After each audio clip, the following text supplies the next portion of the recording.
I'll spend a few minutes to try to help you find your way into this book. It's good to understand going in that this book represents its own sort of world, in some way different from our own, but a beautiful place to be. It's a great synthesis that all the highest knowledge goes together in this world.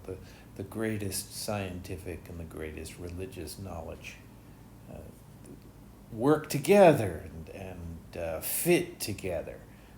There isn't a fundamental conflict between them.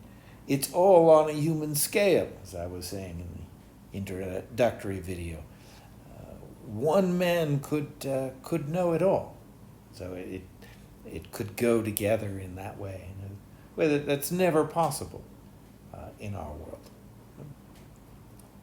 In a way, this world may fit you better than our modern world. It certainly is commonly true that students at our university hold their religious beliefs very seriously, revere their sacred text, and also are serious students of science. And perhaps they reconcile those things in some way, similar to what Thomas Aquinas will do in our readings. He gives us, anyway, a model, whether we follow it or not, one way to unite the highest and most important knowledge. And even if you're not persuaded, it's certainly a beautiful place to visit, a kind of pleasant harmony, well worth our time. One thing to understand is that the book is relentlessly logical and in its own way clear, to take a distinction that Thomas Aquinas uses himself. There's a difference between what's clear to us and what's clear in itself. If you think about the things that make sense to you, they're often quite complicated things that make sense because they're familiar. If you've ever been part of or even overheard an argument about the DC Comics universe of movies, then you will understand that things make sense to us that perhaps are not clear and logical in themselves, and yet through familiarity they can be sensible, at least to fans. We understand material things.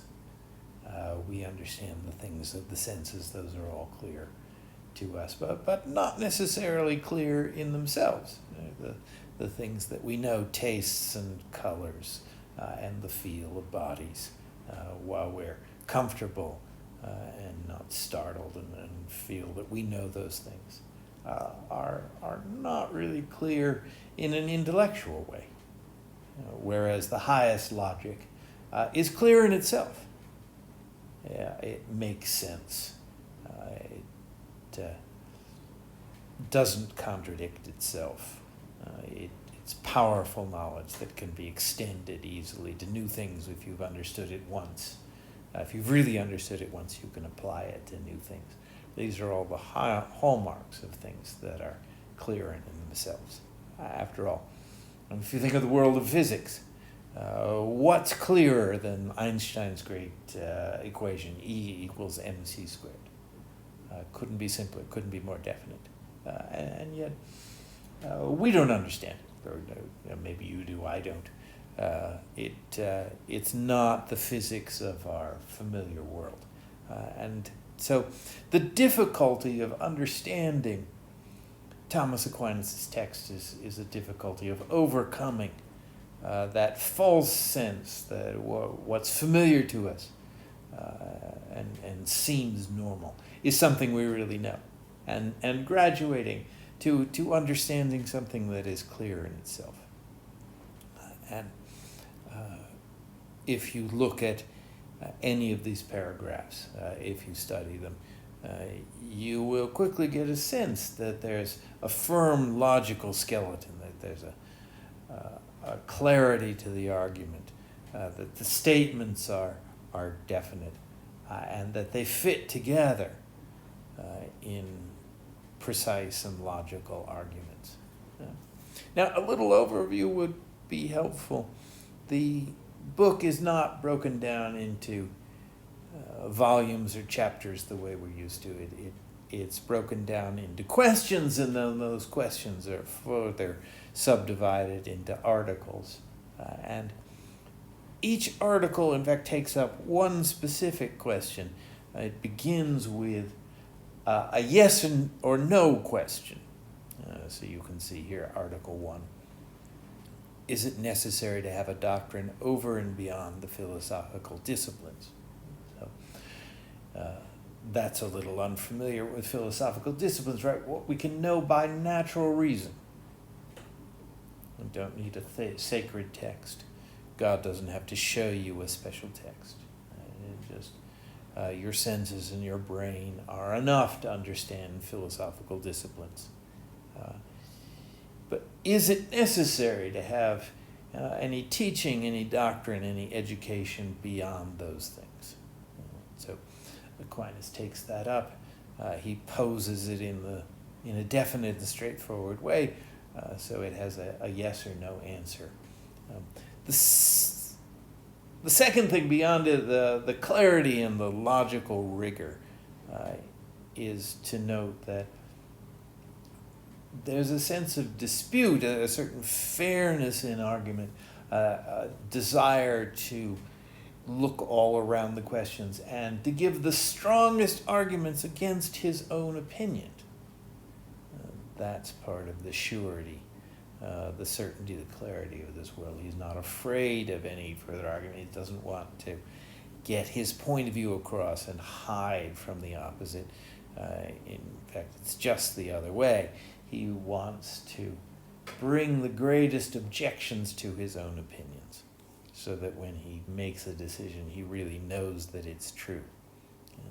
And these work themselves into the structure of each argument, each article rather, and the article is the basic unit. Each one will start with a number of objections, usually 3. Here, as you can see, for Article 1 at the bottom of the page, only 2, sometimes more. But a few objections, and that's exactly what they are, objections to what Aquinas himself believes. And so if you look at the end of the objection, you will see, looking at the bottom of Article 1 before the gap for Article 2, reply to Objection 1, reply to Objection 2. So those paragraphs go together with the ones in the first. The first thing he will do is argue against what he thinks, using the strongest arguments he can come up with. And then the last thing he'll do before he's done with the topic is explain what was wrong with those arguments against his belief. How did his belief survive? Why wasn't he persuaded by his own argument?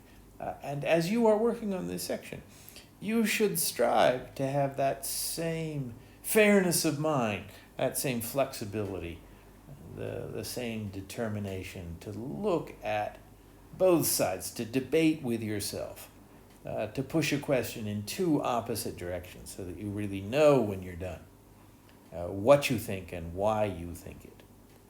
So, to go back to the parts of these articles, they begin with a title which is a yes or no question. Article 1, is it necessary to have a doctrine over and beyond the philosophical disciplines? And that will be followed by the wrong answer. So you can always tell what Aquinas thinks by looking at what he says first and reversing it or negating it. So what does he say at first? It seems unnecessary to have any doctrine over and beyond the philosophical disciplines. What you know with your own human mind and your human senses, what you know by yourself is enough. That's what he says. That's what he says. And so you know what he really believes is it's not enough. You need the special instruction by God in higher things. If you're going to live well and understand the world, it's not enough to rely on your own brain. You need what's beyond that, what comes from God. You could look at the particular objections. You will next week when we're reading these. He gives two arguments in order to say that the wrong thing is true. And then at the very bottom of this page, we get but contrary to this paragraph. Now that's where he gives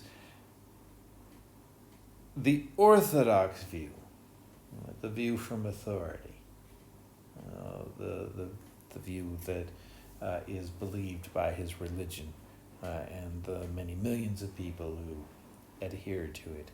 And so this is a beautiful world where the knowledge, the official knowledge, can be assembled, where one can trust authority. One doesn't have to have skepticism or suspicion of what people say. So the contrary paragraph gives Aquinas' opinion, but in the form of authority rather than how he thinks about it himself with the evidence. It will cite some official authority, either a respected authority from the church or the sacred scriptures from the Christian Bible. You can see here that it's the book of Timothy. There's a special scheme to finding specific places in the Christian Bible that we will visit if we need to. But that's the beginning of the central argument, where Aquinas gives his own opinion and the contrary gives a sort of public authoritative opinion. Then switching over to part 2, page 2, he says, I respond, and so he's responding to his objections. That this is where he gives his own opinion. This is the central argument. And so when you get to the first reading, the 5 ways excerpt, what that is the, I'm looking for it here, but it's not here. What that is the central argument to the question that asks whether God exists. So we're jumping to the heart of the most important topic there. And these articles always have the most important part in the center. And then objections first, authoritative opinion. Aquinas' own argument in the I respond paragraph. And then the replies to the objection that put them away. And the thesis is always the yes or no answer to the question that he asked at first. And you can see that what he believes is there at the end of the I respond paragraph, which will be the reverse of what he said first, because he always starts with the contrary opinion. So here's the central reading for today, for this week, the central I respond argument to the most important question, is there a God? And it's divided into 5 separate arguments. And I'll just give you a little advice on how to get going. One, don't give up too quickly if it seems difficult to understand. Of course it's difficult to understand. It's talking about the highest things. It's a rigorous logical argument. It has to be treated as the more difficult parts of science or mathematics, things that are proved. And a good way to get going is to sort out what I can call the premises, that is, the statements that make up the logical argument.